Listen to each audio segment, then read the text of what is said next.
पापं करुणै विश्वभूतैयत्पुण्डरीकपुरमध्यसर्गस्थं तत्रापि तत्त्वं गगनं विशोकस्तस्मिन् यदन्तस्तदुपासितव्यं यो वेदादौ स्वरप्रोक्तो वेदान्ते च प्रतिष्ठितः तस्य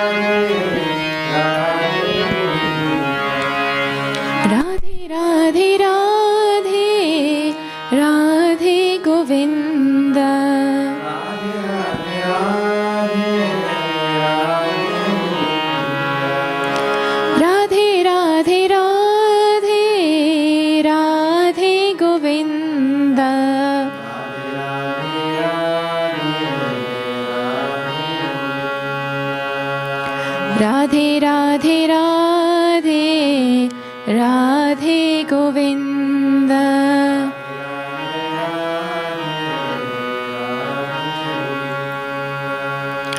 राधे राधे राधे राधे गोविंद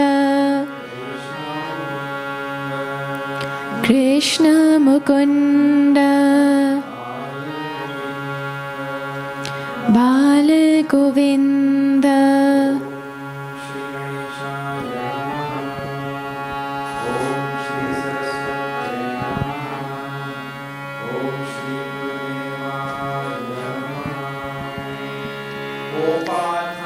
प्रतिबोधितां भगवता नारायणेन स्वयं व्यासेन ग्रथितां पुराणमुनिना मध्ये महाभारतम् अद्वैतामृतवर्षिणीं भगवतीम् अष्टादशाध्यायिनीम् अम्ब त्वामनुसन्दधामि भगवद्गीते भवद्वेषिणीम् नमोऽस्तु ते व्यासविशालबुद्धे फल्लारविन्दायतपत्रनेत्र येन त्वया भारततैलपूर्णः प्रज्वालितो ज्ञानमयप्रदीपः प्रपन्नपारिजाताय स्तोत्रवेत्रैकपाणये ज्ञानमुद्राय कृष्णाय गीतामृतदुहे नमः। सर्वोपनिषदो गावो दुग्धा गोपालनन्दनः पार्थो वत्ससुधीर्भोक्ता दुग्धं गीतामृतं महत्। वसुदेवसुतं देवं कंसचाणूरमर्दनं देवकी परमानन्दं कृष्णं वन्दे जगद्गुरुं कृष्णं वन्दे जगद्गुरुम्।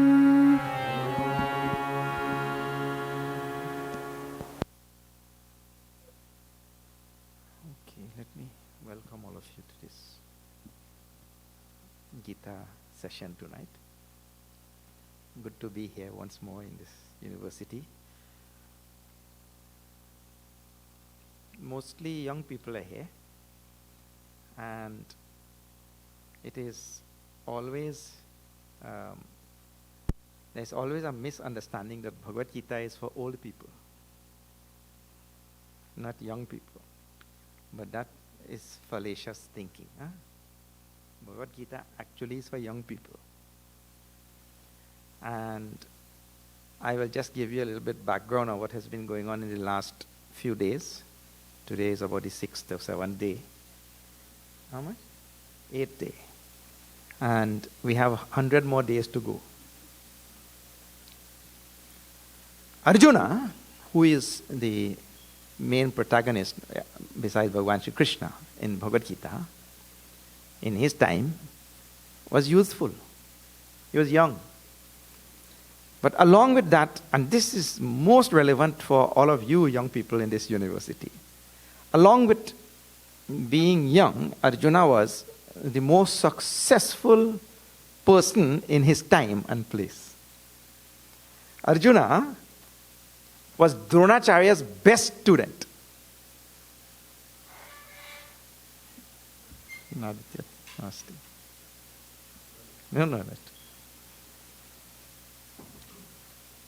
Young professional, most successful, and also well loved, famous, appreciated, everything that you can think about that people run after, wealthy. Dhananjaya is called. The one who was the conqueror of all wealth. So everything was going for him. But when the critical time came of leading his army on the battlefield of Kurukshetra, Arjuna collapsed. He had some mental, intellectual paralysis, and he collapsed. And there's a very big lesson for all of us in this thing, and that is,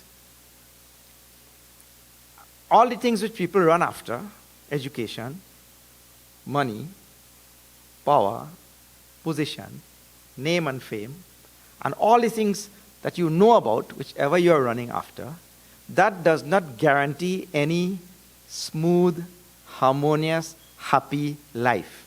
If you do a little bit of thinking, you will realize that this thing is true. And that is why I was telling on one of the previous days that if you see the statistics for suicide on the earth, there is no one economic strata or educational strata where suicide is higher than any other. People who are less educated, people who are more educated, people who are poor, people who are rich, people who are well known. He's a Hollywood actor. What is his name now? Good Morning Vietnam. Robin Williams. Well known. Such a famous. So that shows that happiness in people's life really does not depend on name, fame, money, power, position, education, all of that type of thing. That is just a means for getting by, education or money or whatever. But it doesn't guarantee. Actually, if you study the Bhagavad Gita from beginning to end, there's only one thing which is definite. In this same second chapter where we have reached now, Bhagavan will tell later on, we'll see. I don't know if it will come today. We might not get that far. Jatasya hi dhruva mrityu. That the only certain thing about life is death. Oh, look, when we are born, we are not certain whether we'll be educated. We are not certain whether we'll get money. We are not certain whether we'll be healthy. We are not certain whether we'll be married. Look, all these people are not married. We are not certain whether we'll, get a happiness in life. Nothing is certain. But death is certain. Jatasya hi dhruva mrityu, he says. So the spiritual teaching of the Gita is going on this premise because Arjuna is demonstration that every success in life guarantees nothing. He also collapsed. So what we do, we pursue wealth, we pursue education, we pursue whatever we are pursuing, but do not go with the misunderstanding that this thing is going to guarantee my happiness, going to guarantee my peace, going to guarantee my harmonious life, going to guarantee a very calm and collected life. Because people with all of those things also demonstrate that there can be no peace, no happiness, no nothing. You see? And we know best because I am moving from country to country, place to place, city to city, everywhere, and mixing with people just like that. And then I have seen, every place I have seen, none of the things which we think guarantee happiness, none of them guarantee happiness. A thorough study of Bhagavad Gita will tell the locus of happiness is really inside. If you tell me you are a fool, if you tell me that, right? Is it up to me or is it up to you to make me upset or happy? Which is, you call me a fool. It is really up to me whether I will make that thing disturb me or whether I will still be happy after you said it.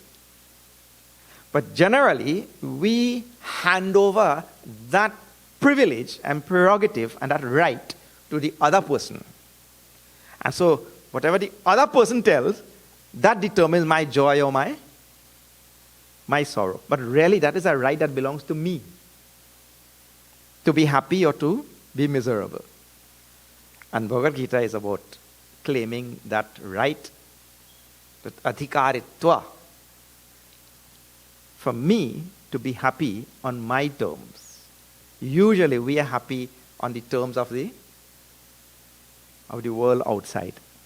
And you have to make sure now, for the rest of your life as young people, you take that charge in your hands now and do not become prey to the world determining your happiness.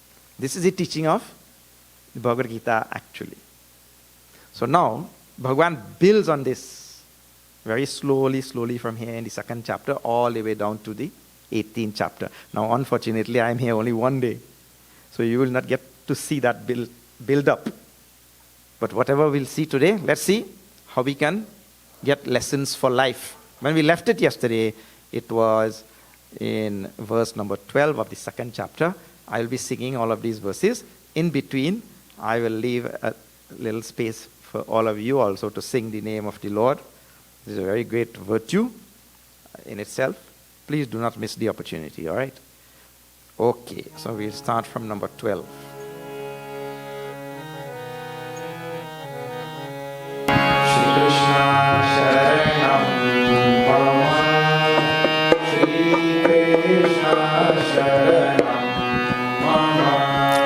Shri Krishna Sharanam Mama, Shri Krishna Sharanam Mama,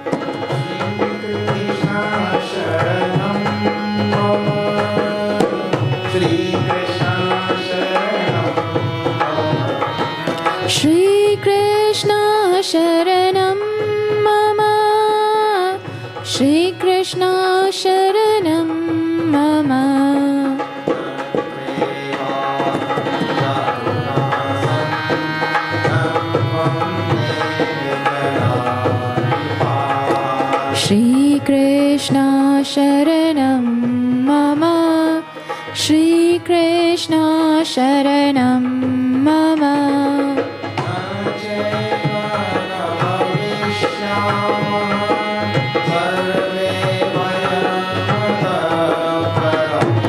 Shri Krishna Sharanam Mama, Shri Krishna Sharanam Mama,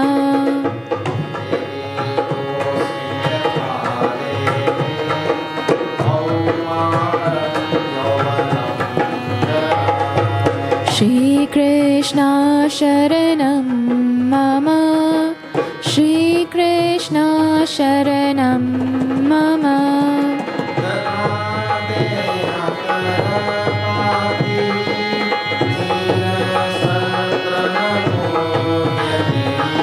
Shri Krishna Sharanam Mama, Shri Krishna Sharanam Mama,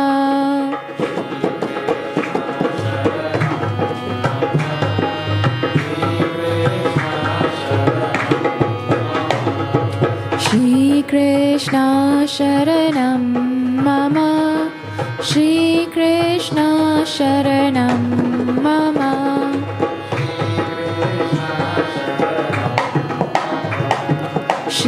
Krishna Sharanam Mama. So we ended with number 12 last night. The message here in number 12 is Natve Vaham Jatu Nasam. And as I was talking also, I was laying down some of the foundations for Sanatan Dharma. Sanatan Dharma is the most ancient teaching on the earth, and there are some fundamental teachings. I'll tell you, just now we had a Pandit visiting from Trinidad. So he was telling me about the Hindu schools in Trinidad. And he said, in a Hindu school in Trinidad, you'll get a good, proper Christian education. So that happens everywhere. The reason is, the British came into Bharat, and they started schools, and they destroyed an older style of educational system called a Gurukul, and they put in a new style of education system and all that in Bharat. And through that, Macaulay and all his people at the time did a really wonderful number on all of our intellect. So we are all Pakka Christians. We have Hindu names and we have Hindu shells, but they have really done a great number on all of us. Huh? So there's nothing wrong with being a Christian if you're a Christian. I mean, having Christian thoughts if you're a Christian. But if you're a Hindu and you have Christian thoughts, well, then things are different. But anyway, Bhagavad Gita becomes the fundamental text in establishing the principles of Sanatan Dharma. And when we stopped in number 12 last night, I was telling that here it says, please see the words, Natve Vaham Jatu Nasam Natvam Neve Janadhipaha Nachaiva Nabhavishyamaha Sarve Vayamata Param.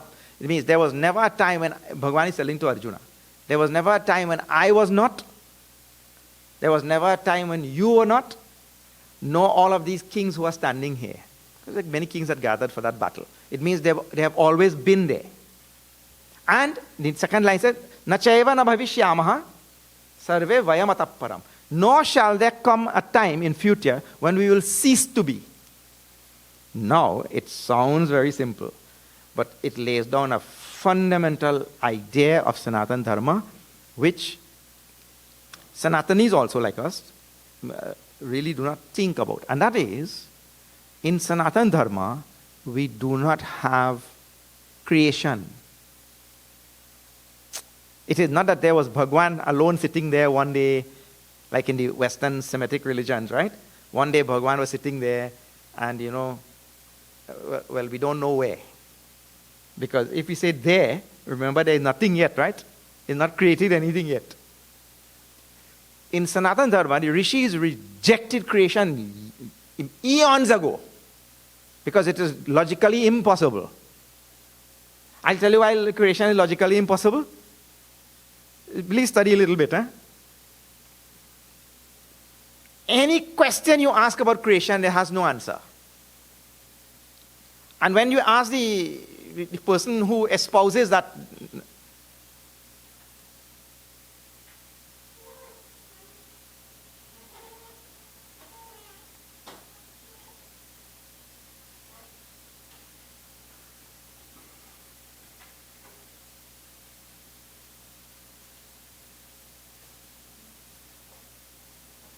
when you ask the person who espouses the creation theory, and he cannot get the answer, he tells, no, Bhagavan doesn't want you to know that. That is his response. That is a cop-out actually. He says, Bhagavan doesn't want you to know that. But I'll tell you why the rishis rejected creation long ago. And why this verse is telling, I was always there. Means if I was always there, that means nobody created me. Correct?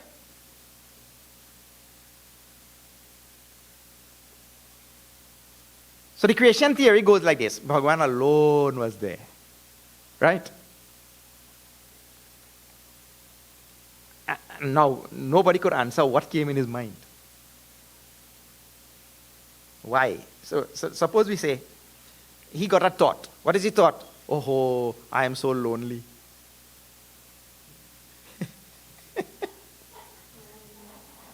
I am so lonely, I am alone. Let me have some others to interact with. Now, if Bhagavan is lonely, when you are feeling lonely, you please don't go and pray to Bhagavan to remove your loneliness. If he is subject to loneliness, well then, so anyway, we really don't know what came in his mind, right? But this is the whole theory of creation and all that kind of. But anyway, he started creating. First, whatever came in his mind, we can't say. But he started creating. Now, I want you to please pay attention to this. This is all rational, logical thinking, philosophical thinking. If I am going to do any act, and in this case it is the act of creation, right? There has to be a before the act and there has to be an after the act. In other words, the act has to happen in time, correct? It happened at this point in time. So there was before creation and there is after creation. So it has to happen in time. Achha, theek hai. It means to say, if the Lord is going to create, time has to be pre-existing or not. See, these people walk, all the heads turn this way. So I have to wait till they're finished.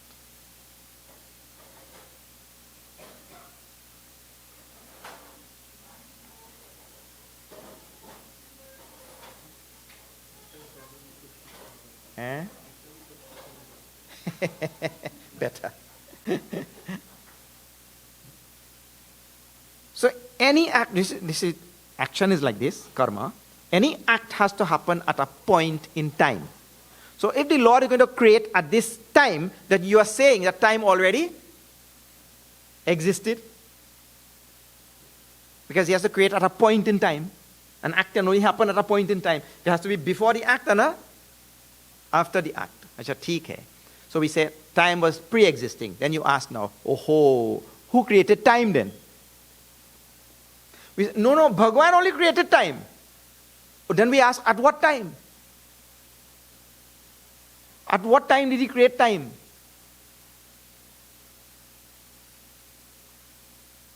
Then you find yourself in logical fallacies,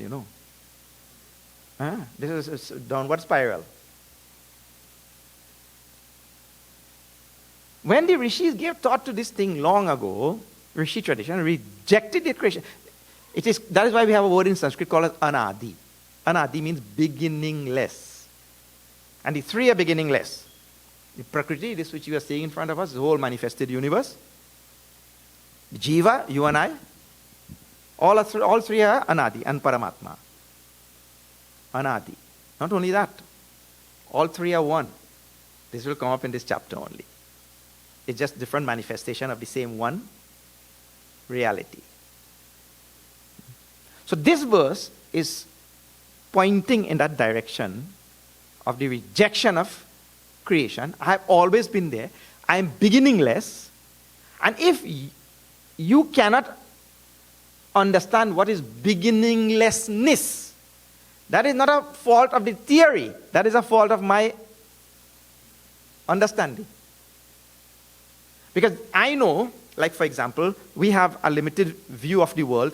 In 1959, I was not there. Like whoever was born after that. In 1959, I was not there. Now I'm here. So you know about a before and an after. You know about something which was not there and then something appears. Right? So we know about the absence of a thing and the presence of a thing. So we say, that has to be creation. Somebody created me.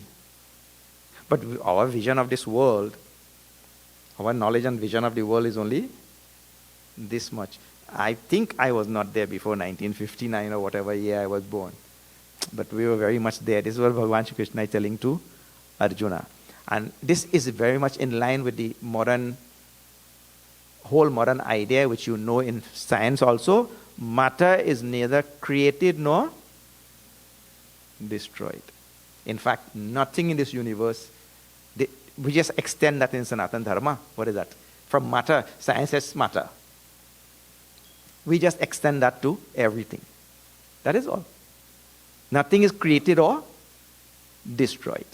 So they say, but this body is destroyed. People say, no.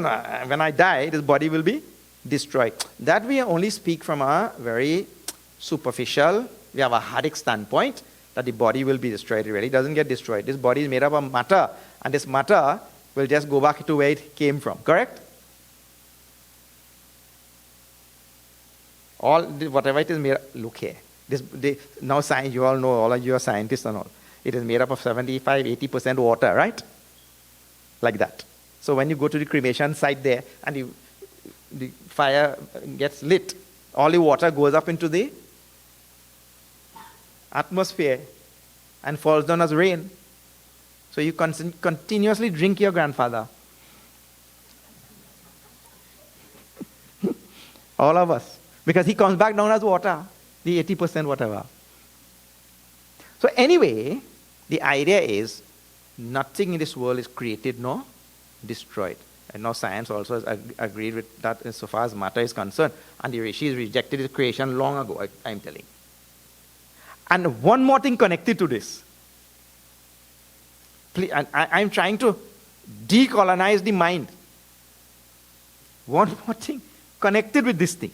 That others came into Bharat and did translation of Sanskrit words and did such a bad job. Terrible job. So what we have is Brahma, Vishnu and Mahesh. See now. Brahma, Vishnu and Mahesh as the creator, sustainer and destroyer. But just now I am telling you, Sanatana Dharma itself rejects any creation and also destruction. His body, from a superficial standpoint, it is destroyed, but everything that makes up this body is never destroyed. But how are we saying Lord Shiva is a destroyer then? How are we saying Brahmaji is a creator? These are wrong translations of perfect Sanskrit words. The Sanskrit word for is Srishtikar. Srishtikar. Brahmaji. And Bhagwan Shiva is the one who Srishti Samhar. Samharak. These words do not mean what the English translations say. Look here. In this 8th chapter, we will come to this thing. Bhagwan himself is telling, all things in this universe, they are just going into a state of unmanifest. It's called as avyakta word in Sanskrit. And from that avyakta state, they're coming back into vyakta. Like, for example, I will go into avyakta after some years, and again I will become vyakta somewhere else, manifested somewhere else. And this is how the whole universe is going on. And one mango tree is right now vyakta, manifest. But it will go into its seed form as avyakta, and this mango tree will die. Because the same mango tree which was there 2,000 years ago is not the same mango tree today, isn't it? It has gone into avyakta, and in that seed, and then put the seed in the ground, again it will become vyakta. And this is how the whole universe is going on or not. Planets are formed like this. Planets get destroyed. They are telling now, science is telling, one of these days our sun will be destroyed. So things like that go into avyakta and again become vyakta. Avyakta, vyakta. So Brahmaji's job is to bring things from the state of avyakta into vyakta, not to create. Sruj dhatu in Sanskrit does not mean to create. They translate it as creator. Sruj dhatu is from which that word comes, srishtikar, is to usher. So if some water is in that room, you make a hole in the wall and you put a pipe, and so you usher the water from that room to this room. So that's what Brahmaji is doing. He's ushering things from the state of avyakta into vyakta. That doesn't mean creation. But if Max Muller comes into Bharat and he comes from a Christian tradition and the only thing he knows is creation and destruction and sustenance in the middle, what else he'll translate as? But that's all he knows. His knowledge is limited by and biased and prejudiced by a teaching which he was brought up in. So, see, now just based on this one verse, how I'm telling, because Bhagavan is saying, I was always there. So that rejects any creation. If it rejects creation, then why we are calling Brahmaji creator? So he is bringing things from avyakta into vyakta. And Bhagavan Shiva is just sending them from vyakta into avyakta. And this is very much in line with all science which we are learning today. This is how the universe is working. Things are just, so nothing is created or destroyed. Science also rejects creation.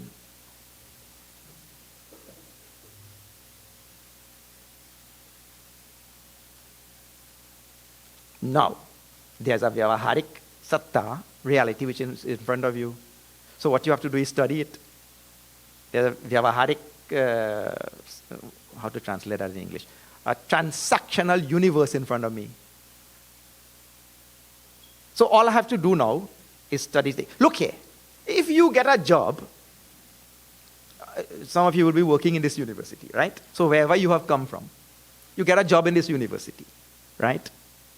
So when you come into the administration, the university already has a modus operandi, right? You cannot come and tell the university, no, look, what you are doing is wrong. We should do it like this. You may suggest, but you cannot come and order people, what you are doing is wrong. We should do it like this and do it like that. First, you find yourself there and you follow the modus operandi. And if you can make peripheral changes and all that kind of thing, you do. But you have to come and make sure that you fall in line with what is going on there. Now, how you'll know what is going on there? You'll have to study it. You'll have to study that whatever is going on around you inside the university. And then you fall in line. Well, in the same way, all of us come into this Prakriti. But what happens is, our Vidyadhanya Swamiji says, we don't study it well. Avichara krito bandha, vicharena nivartate. We don't study it well. We just come, all the people are going in this way, we also go that way. When they all are going that way, we also go that way. And that is actually a very, very bad thing. That is, even in Sesame Street, that you should not do that.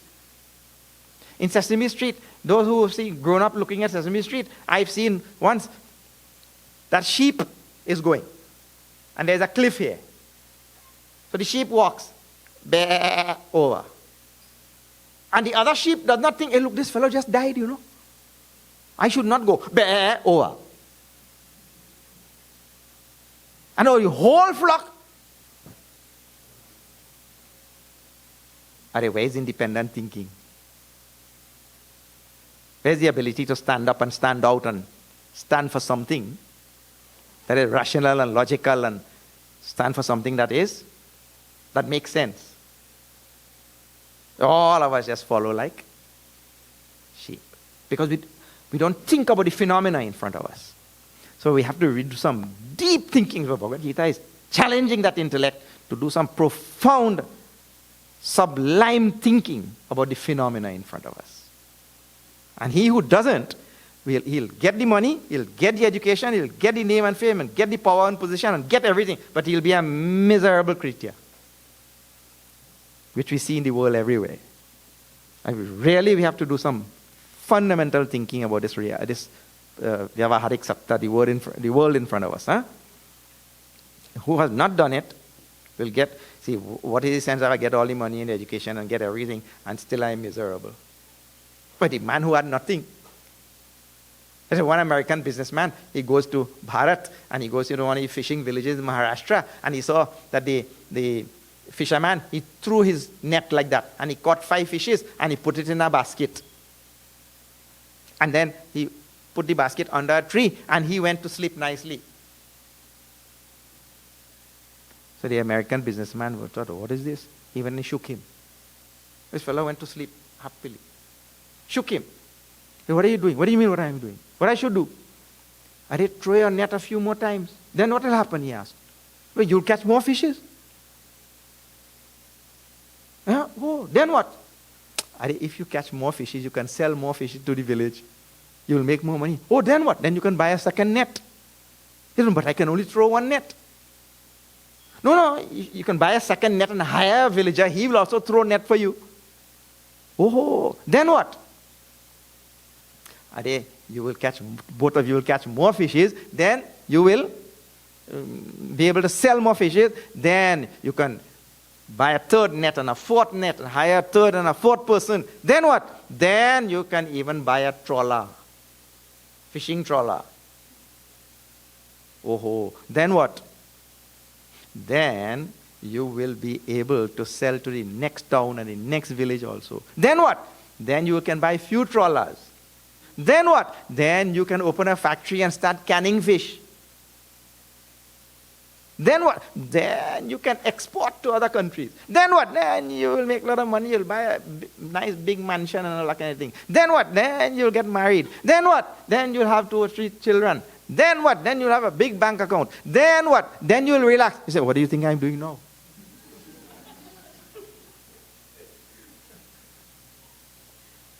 You think now, if you have 50, 60 employees and trawler, export business and factory, and you will relax?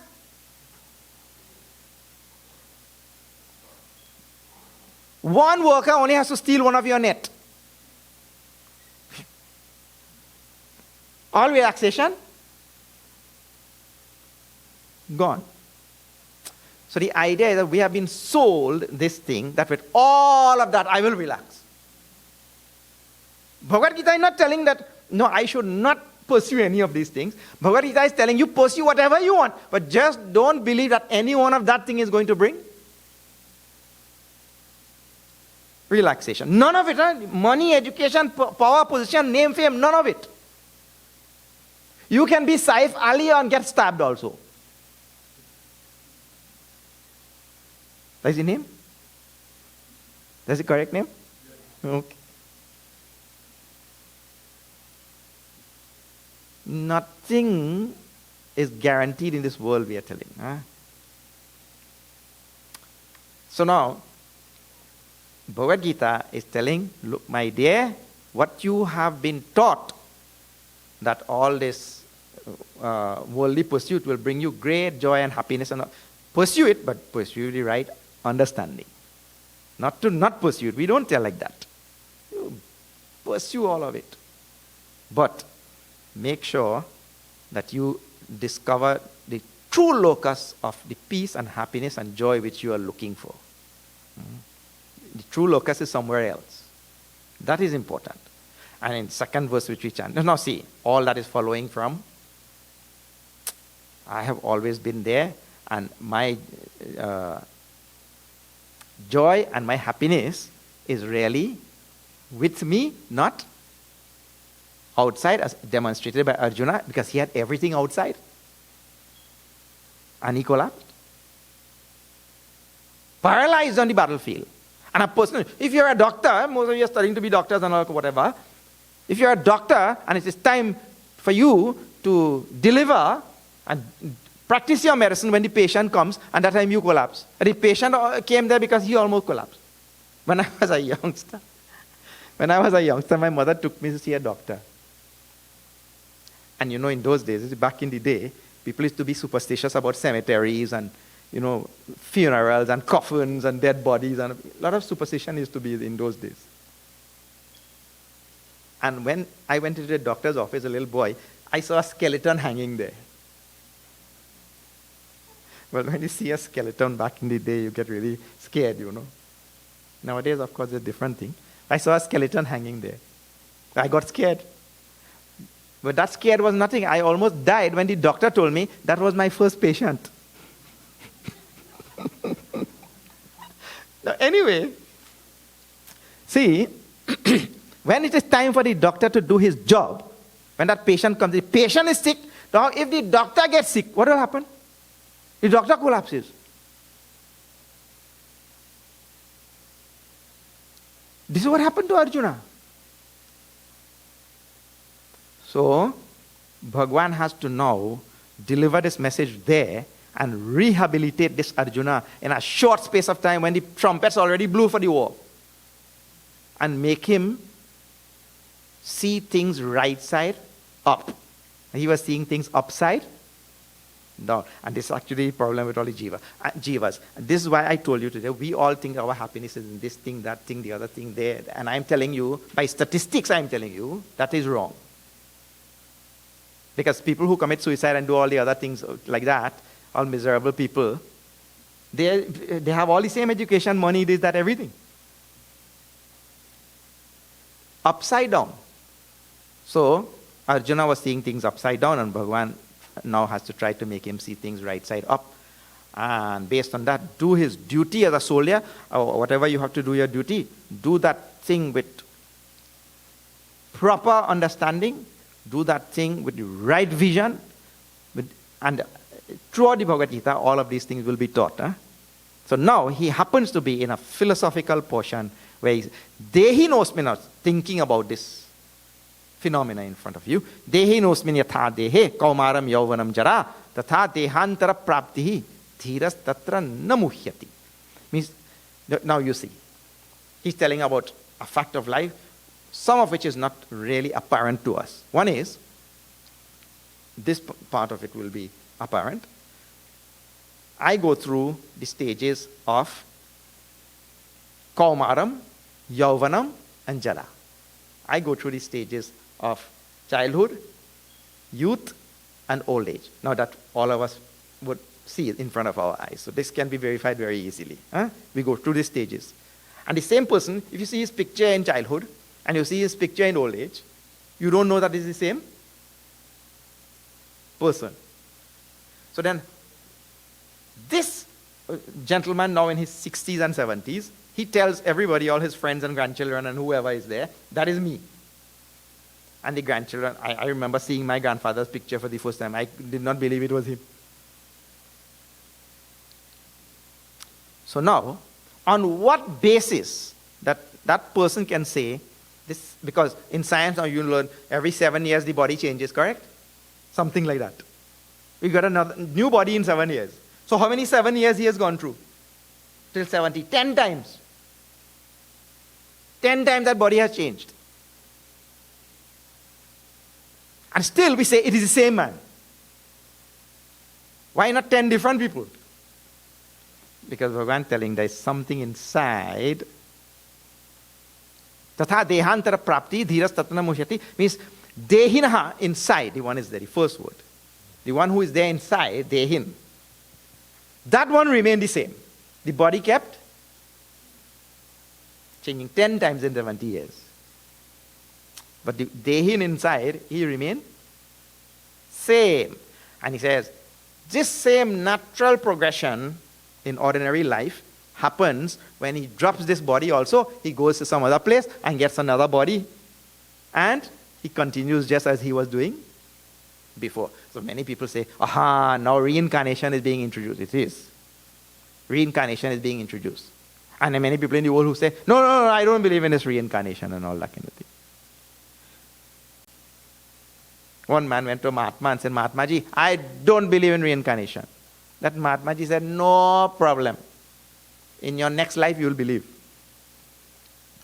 Meaning to say, that's a very profound statement. I'll tell you one more thing. Please think about this thing logically also. The laws of the universe do not depend on or subscribe to democracy. In other words, if the majority of people believe it, that does not make it true. And if the majority of people disbelieve it, that does not make it false. You understand? The laws stand all by themselves. Like for example, all of you know that in Europe, they used to all believe that the earth is flat. You know that, huh? Columbus time, when Columbus went to the king of Italy and told him, give me some ships, I'll sail here. You crazy or what? You'll sail and over the ocean, you'll fall over. Because the earth is flat. So now they believe that the earth is, now I'm telling, if 99.99% of the people on the earth believe that the earth is flat, does that make the earth flat? No. The truth about the earth will remain the truth no matter who believes or who doesn't believe. Laws hold like that. So now, if Bhagavan himself is telling me that I was there and I'm here now and I will be there, I have reincarnated so many times, well, I have no reason to doubt him. One more thing. There are only certain things that can be explained in this world by reincarnation. This is a real story now. A Christian pastor who's my friend, not only friend, that fellow is a relative also. He came to visit me. So now I asked him a question. Right? Please see, and this is a very logical, rational thing. Who created me? God. That's what they teach. Who created you? God. Acha, theek hai. So God creates two children. One child is born in Buckingham Palace and one child is born in the city dump. At the same time. This happens all the time. I asked, on what basis did God decide to put one in Buckingham Palace and to put one in the city dump? On what basis? Because if they are newly created, is it arbitrarily decided where this one will go and this one will go? Eeny, meeny, miny, mo. Shut your mouth and go.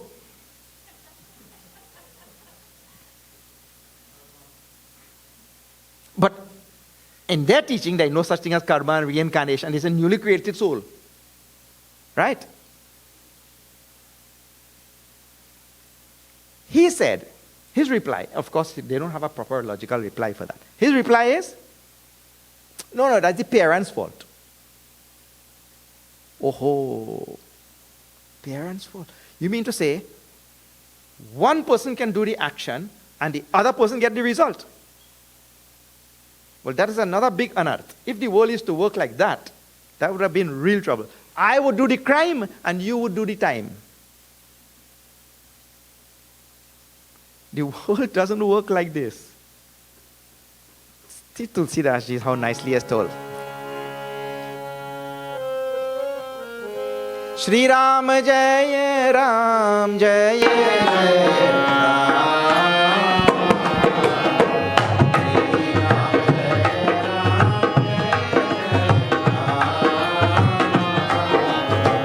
Shri Ram Jaya Ram Jaya Jaya Rama. Shri Ram Jaya Ram Jaya Jaya Rama.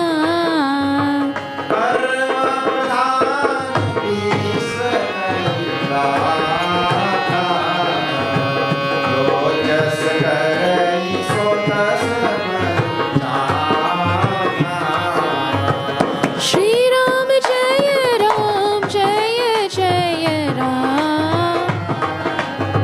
Shri Ram Jaya Ram Jaya Jaya Rama.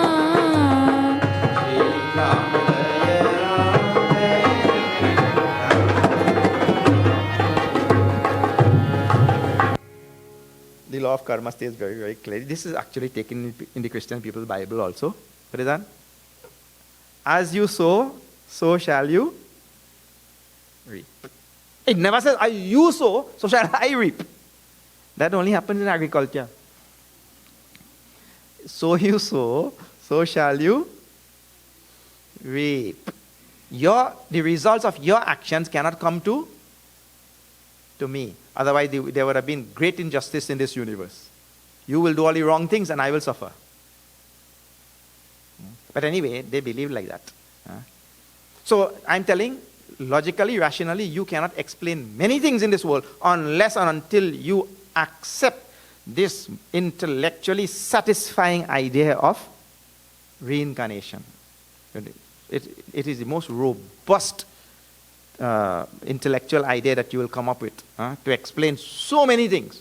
Otherwise, you will just have to say the world is working arbitrarily. Bhagavan just put this one there in Buckingham Palace and put that one there in the city dump arbitrarily. He just, slay of hand. Like that. So in the verse, Bhagavan is, there are many things he's telling. I'm just taking it lightly in the verse. As one is, I told in the beginning, that we really do not think about the universe and I really do not see very clearly. I am one body for the first 7 years, another body the next up till 14, another body, but then there's something constant which is there. Still, at 70, I'm still saying that is me. Same person. Then, Bhagavan Shri Krishna is just taking that to his logical conclusion.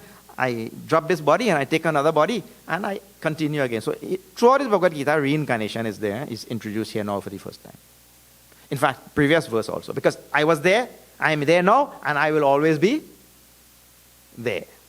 And I'm telling, that is an intellectually robust idea which you have to give some thought to, because it explains so many unanswerable questions, which we can only come up with illogical answers. The other illogical answer which they come up with on the other side is what they say, no, God doesn't want you to know that.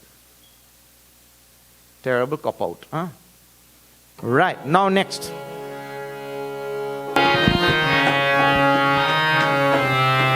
Hare Krishna, Krishna Krishna, Hare Krishna, Hare Krishna, Krishna Krishna, Hare Hare.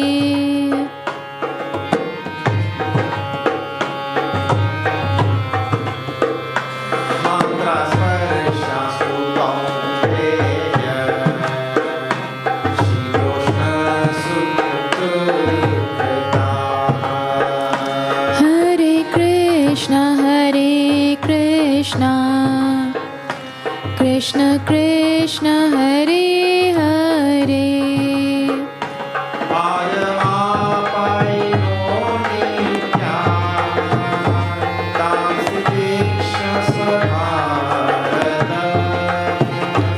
Hare Krishna, Hare Krishna, Krishna Krishna, Hare Hare.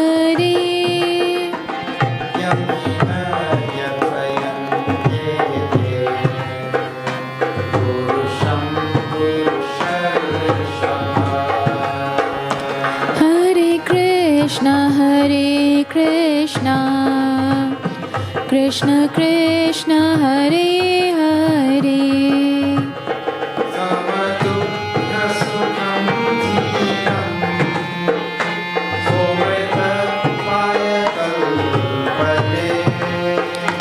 Hare Krishna, Hare Krishna, Krishna Krishna, Hare Hare.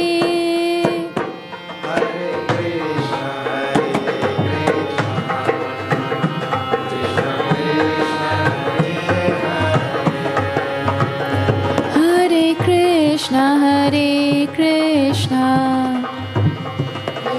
Krishna Hare Hare. Lal ki jai. Matra Sparshaastu Kaunteya. Bhagavan is introducing now a very deep topic of this Bhagavad Gita, the Upanishadic tradition, Sanatana Dharma, and that is the duality in which we have found ourselves. Last night we spoke about this extensively. I'm sure all of you would have heard the very famous Kabir couplet which says, चलती चाकी देख कर दिया कबीरा रोए, दो पाथन के बीच में साबुत बचा न कोई.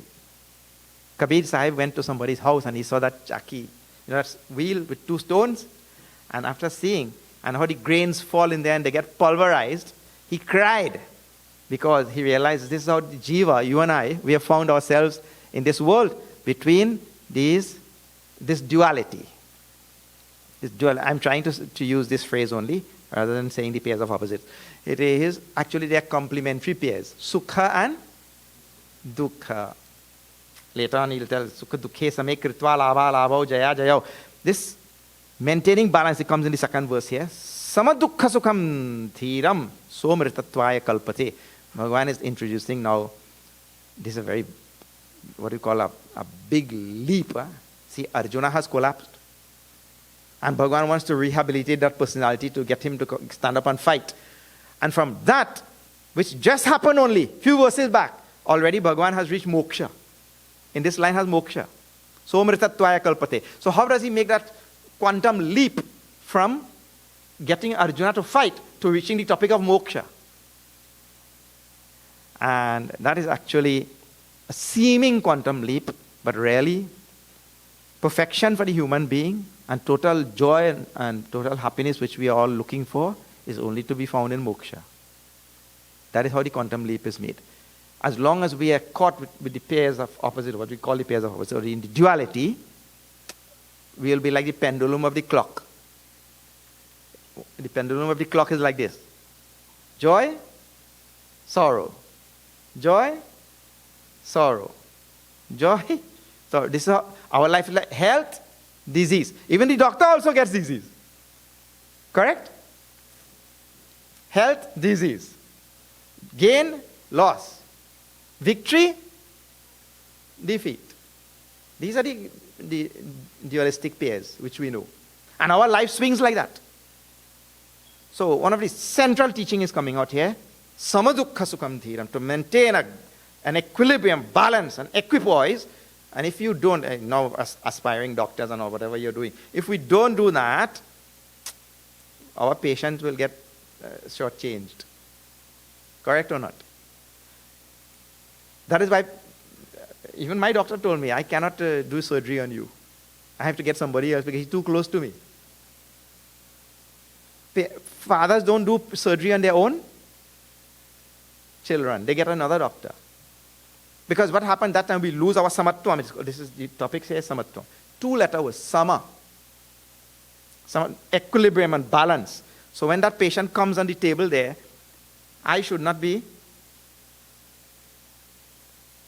If the patient tells the doctor sorry, that is good. But if the doctor tells the patient sorry, that means Ram Nam Ram Nam Satya. The sorry should be coming from patient to doctor, not the other way. So now, this topic, big topic of Bhagavad Gita, is applicable to every aspect of life. Would you want your pilot on your next flight to lose his balance? If the pilot loses his balance, then that plane will go like that, isn't it? You want that pilot to maintain his peace, his equilibrium, his equipoise, his balance. And so your patient, as a doctor patient, wants you also to maintain your equilibrium. So Bhagavan is bringing up this topic because it is applicable in all parts of life. And true equilibrium and equipoise and balance really comes, perfection in this comes in mukti, liberation, enlightenment. This topic is introduced here. Now I want to tell you one more thing.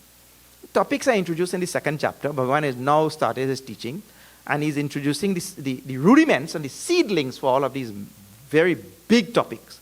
And they are going to be developed as we move along in Bhagavad Gita. So this is being introduced here, and he tells all the pairs which you face on a daily basis, they come and go. Agamapayino nityaha. They are not permanent.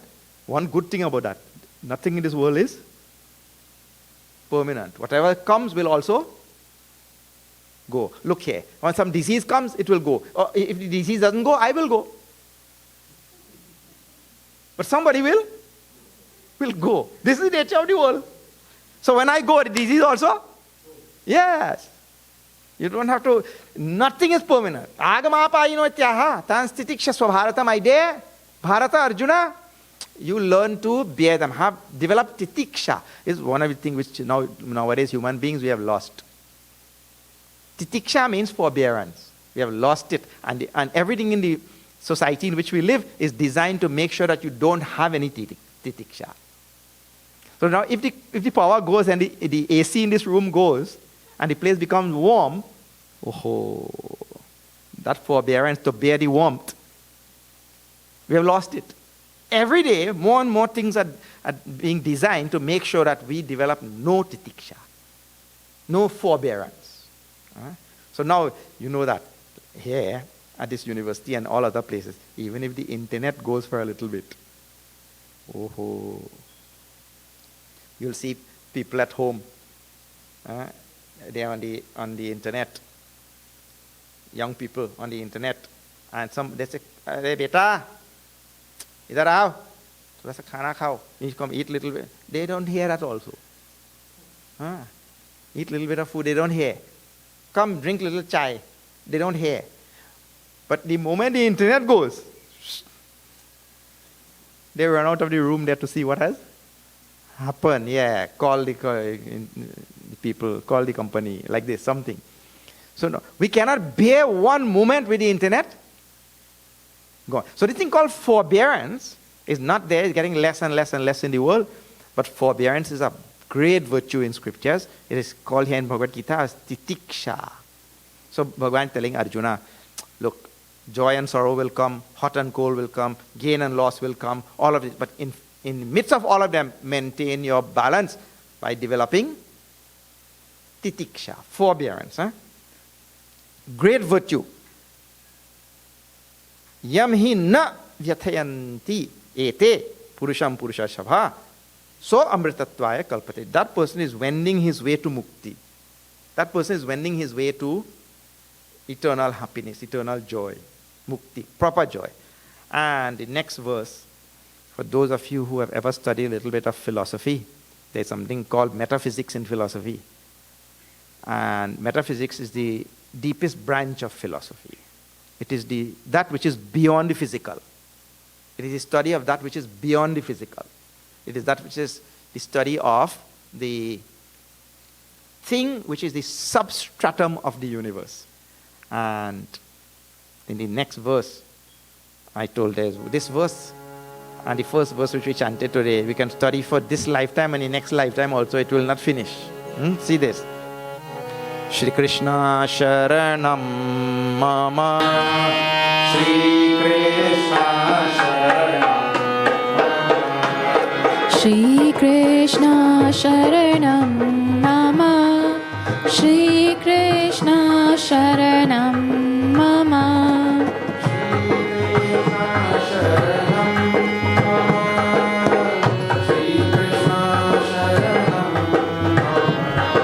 Shri Krishna Sharanam Mama Shri Krishna Sharanam Mama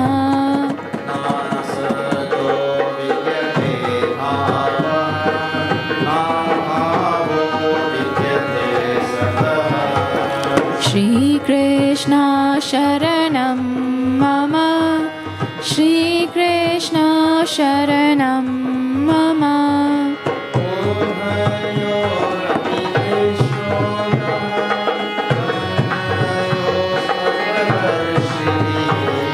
Shri Krishna Sharanam Mama Shri Krishna Sharanam Mama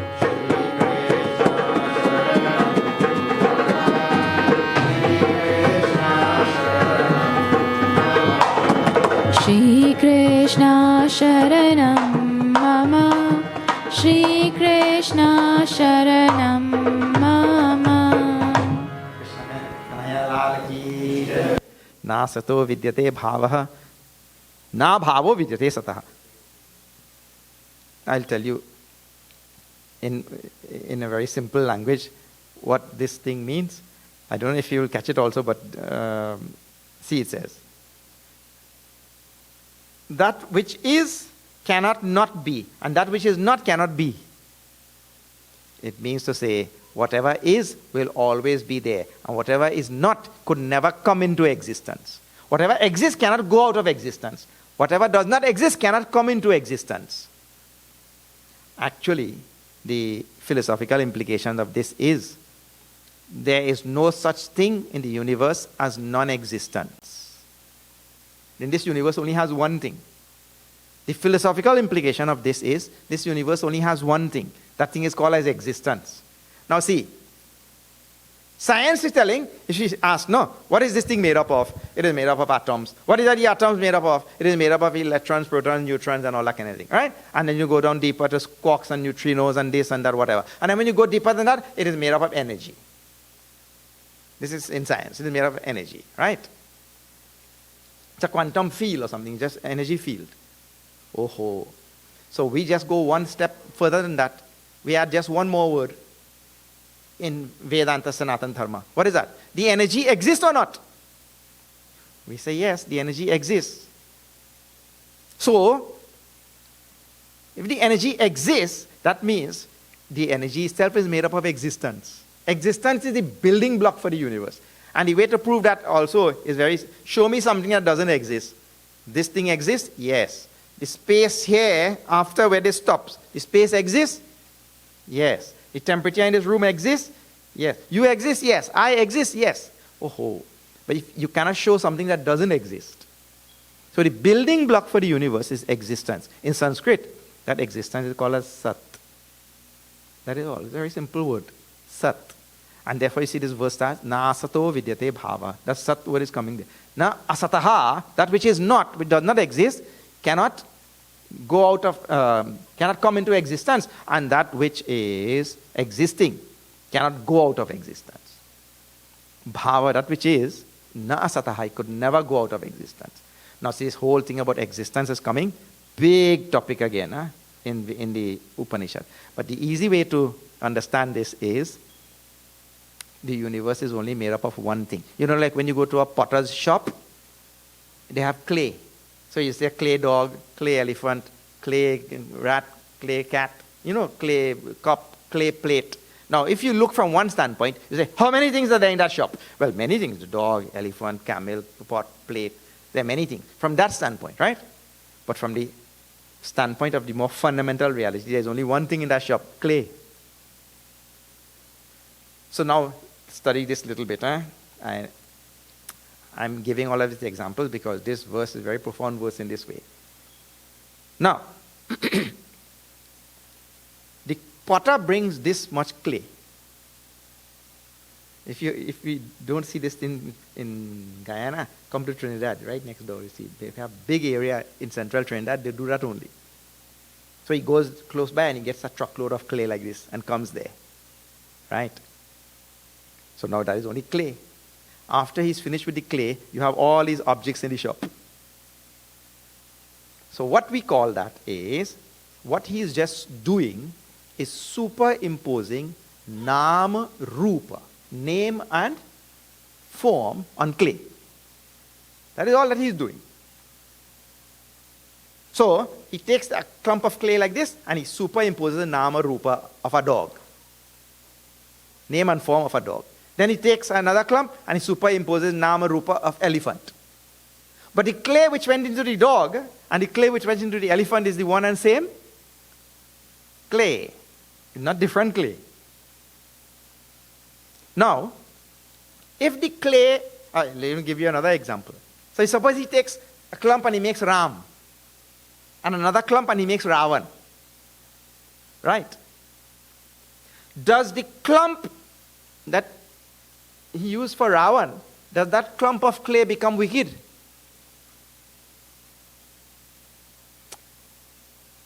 And the clump that he used for Ram, does it become divine? I read the clay, if it was saline before, it will remain saline in Ram and it will remain saline in Ravan. The clay remains the same. Now, why we are telling this is, the superimposition of a nama rupa on a fundamental substance, that superimposition does not touch that substance. Superimposition of nama rupa does not do anything to the substance. So now the substance of this universe is Sat, existence. And all of which you are seeing, me, you, and all the objects and all things, they are nama rupa on the this substance called as Sat. That is why all the rishis have told from day one till now, this universe is a divine manifestation of Paramatma only. Siya Ram mein sab jaga jani, karo pranam jori jugapani. It is one substance upon which Nama Rupa has been superimposed. And no matter what you do, you cannot remove that substance. Even the potter cannot destroy clay. From an ordinary standpoint also, the potter cannot destroy clay. What to talk about existence? Who could destroy existence? Who could destroy Sat? This is the idea, and he says, therefore he says now, na sato vidyate bhavaha. That Sat, which is bhava here, which exists. Existence could never go out of existence. That is the contradiction in terms. This is the idea. And he says, tattvadarshibhi, those who know truth, they know this. So he's introducing a profound topic of metaphysics in this verse. So I'll stop there because metaphysics is a topic all by itself. He himself polishes that same idea in the next verse. I think that might be the last verse for tonight. See. Avinashi tu tadvidhi yena sarvamidam tatam. Hare Krishna, Hare Krishna, Krishna Krishna, Hare Hare. Vinasham avyayasya na kaschit kartumarhati. Hare Krishna, Hare Krishna, Krishna Krishna, Hare Hare.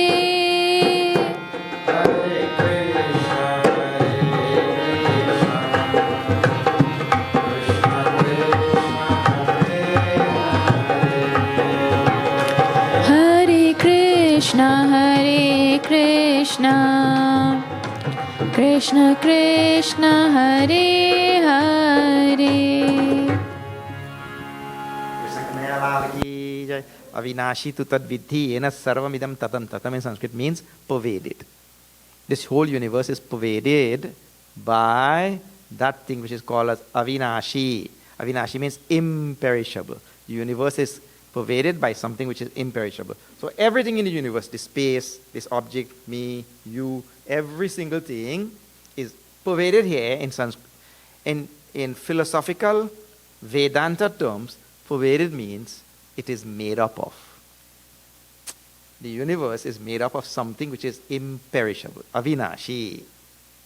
And he tells to Arjuna, my dear, Arjuna is all of us. That vidhi, you know that. You have to know the reality.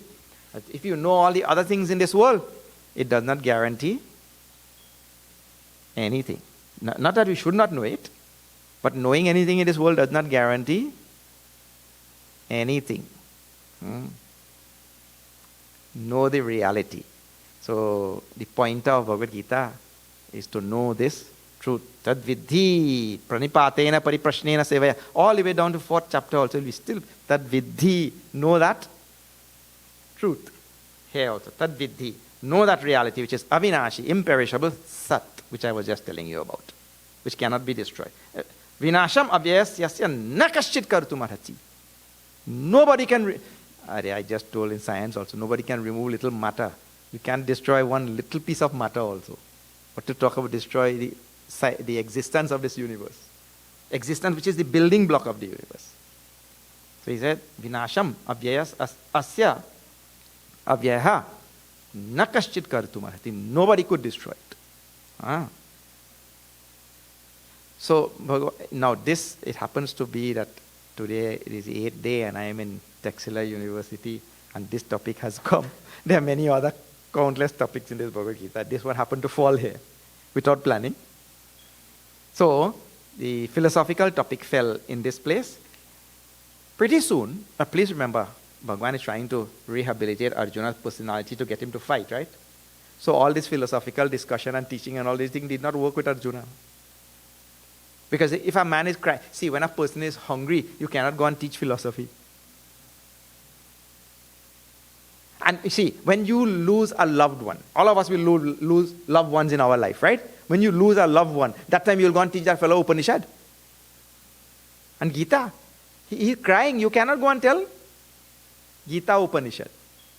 But Bhagavan is telling Upanishad here to Arjuna, and Arjuna is crying. That also demonstrates that Bhagavan is not only teaching Arjuna. Bhagavan did not come in this world to teach one person.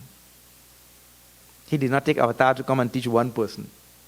He took avatar. Arjunam nimitti kritya Bhagavan Vasudeva. Aha. He's using Arjuna as a medium, as an excuse to teach who? All of us. Arjuna is only the specimen, sample. So, he's teaching the highest knowledge at this point, but pretty soon he'll come down and tell, okay, my dear, all this esoteric philosophical knowledge you don't understand. Take hai, no problem. I will tell you some easier things. So this easier thing, he will tell tomorrow. Now I don't know where we are. I'll tell you. Tomorrow, Losingnan Gopal Mandir. Losingnan Gopal Mandir. Please see on Facebook and all. You will get the whole schedule. 108 temples across the whole country, from Essequibo to Berbice. Okay, let me just say a few announcements, and then we'll have Arati at the end. Okay. So, a very special thank you to Dr. Dheeraj Bansal, the Dean, for having agreed to the program, to Registrar Dr. Ajay Kumarji for having such a nice welcome, and founder and president of VHP Guyana, Bhaskarji. Bhaskarji is here? Not here. Okay. Organizers Bala, Sai, and Daryl. At BHU, I used to have classes for students of this age also. And at the University of the West Indies, I also had a weekly class for students this age also. So we have Devji who is here, and Jinaji who is sitting here. They are posted in Chinmay Mission, Guyana, and they are the ones trained to have classes like these. So what we usually do is meet for 1 hour per week. So if the young people on this campus wants to have a class, please contact them. They are the required, they are the trained people for this type of thing.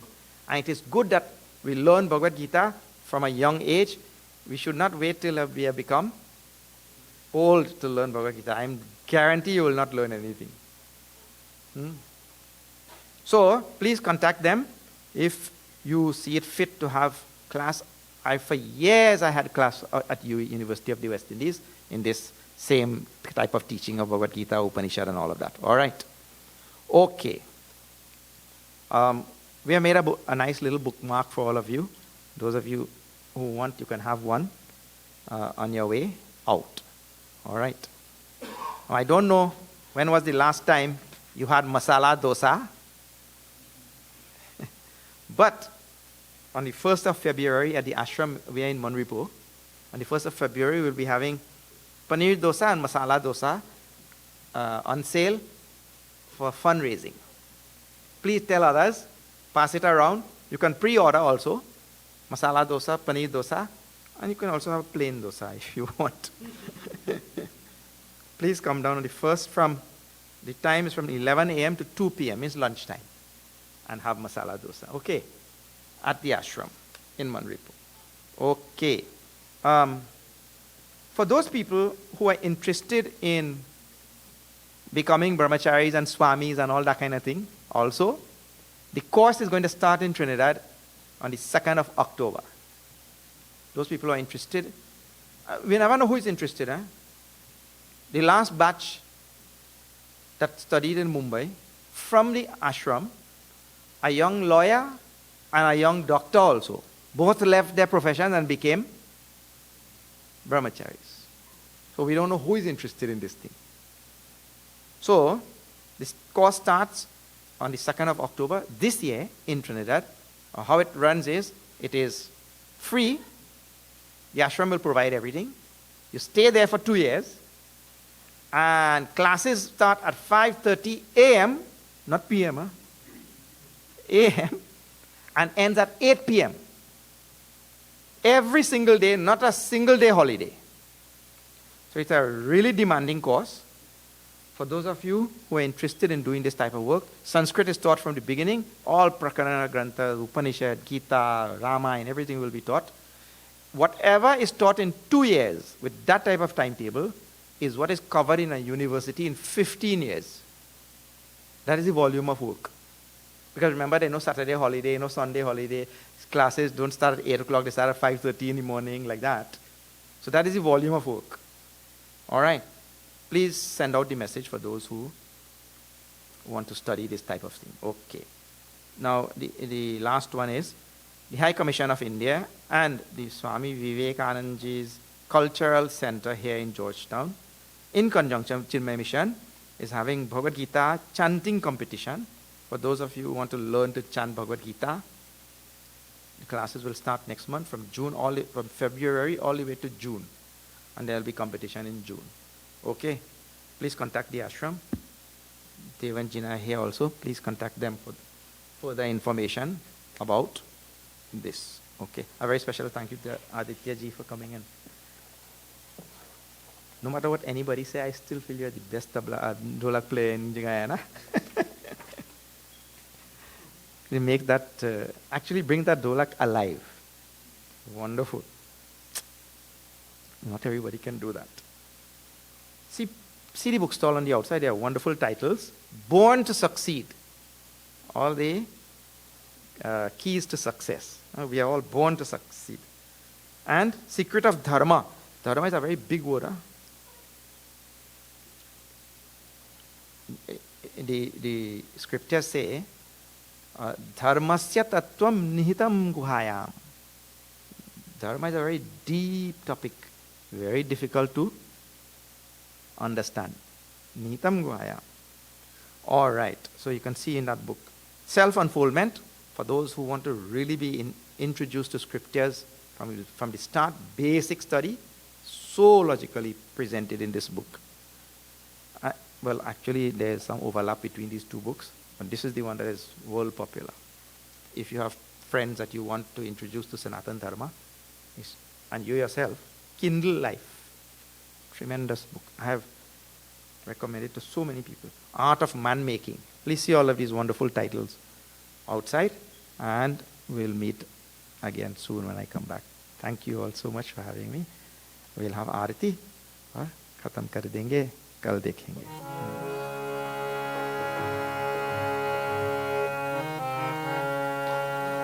ओम जय भगवद गीते, मैया जय भगवद गीते. हरि हिय कमल विहारी, हरि हिय कमल विहारी. सुंदर सुपुनीत. जय भगवद गीते, मैया जय भगवद गीते. हरि हिय कमल विहारी, हरि हिय कमल विहारी. सुंदर सुपुनीते. ओम जय भगवद गीते.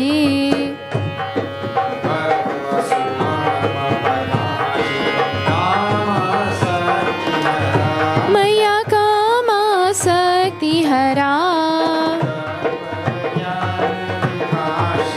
तत्वज्ञान विकासिनी. जय भगवद गीते.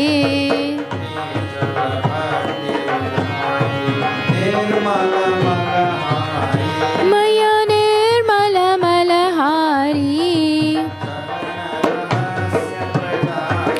शरण रहस्य प्रदायिनी.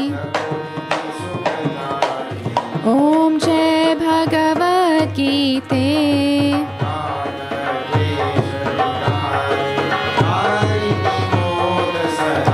मैया कारिणी मोद सदा, भव भयहारिणी तारिणी.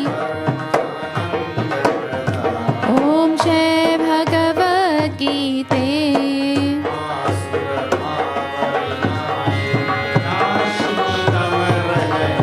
मैया नाशिनी तमरजनी, देवी सद्गुणदायिनी.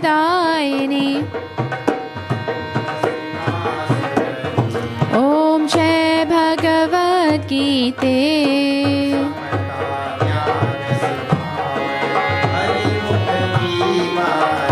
मैया हरि मुख की वाणी, सकल शास्त्र की स्वामिनी. ओम जय भगवद गीते.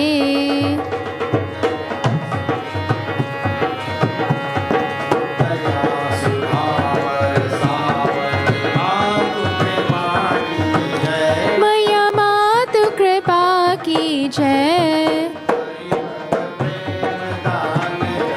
हरिपद प्रेम दान कर।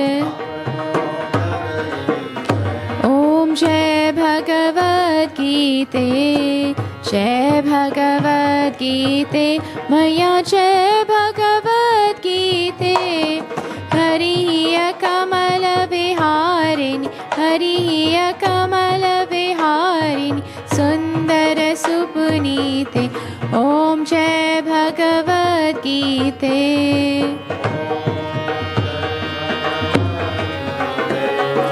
ओम जय भगवद गीते। मंगलम भगवान विष्णु मंगलम गरुड़ध्वज मंगलम पुंडरीकाक्षं मंगलम नारायण नमो हरि। त्वमेव माता च पिता त्वमेव त्वमेव बन्धुश्च सखा त्वमेव त्वमेव विद्या द्रविणं त्वमेव त्वमेव सर्वं मम देव देव। ॐ पूर्णमदः पूर्णमिदं पूर्णात् पूर्णमुदच्यते पूर्णस्य पूर्णमादाय पूर्णमेवावशिष्यते। ॐ शान्ति शान्ति शान्तिः। हरि ओम श्री गुरुभ्यो नमः। हरि ओम। बोले वृंदावन बिहारी लाल की जय। श्री सत्य सनातन धर्म की जय। नमः पार्वती पदे हर हर महादेव।